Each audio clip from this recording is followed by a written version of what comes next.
What is earnest money and how does it work? Earnest money is a good faith deposit made by the buyer when they make an offer on a house.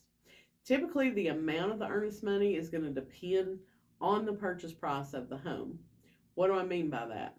If you're buying a $250,000 house and you're doing an FHA loan or you're doing a rural development loan, more than likely you're going to get by with paying $250, $500 down as earnest money because the seller understands you might be a first time home buyer, you have limited funds available, you're going to have to be paying out of pocket for a home inspection, for an appraisal, maybe some other costs along the way.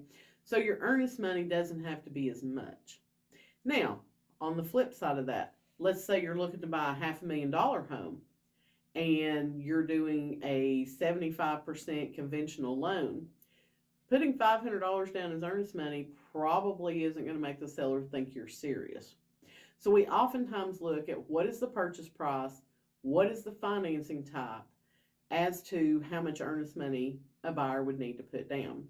I've gotten cash offers before on $750,000 houses, and they want to put down $1,000 in earnest money. No, we're not doing that. So I always try to negotiate for the seller based on the circumstances of the sale, based on are they financing or are they cash. But if they're cash buyers, they ought to be able to put down about a 10% earnest money deposit, in my opinion. Now, that will vary sometimes. If somebody's getting the cash from the sale of a house, they may not have those funds immediately available to them.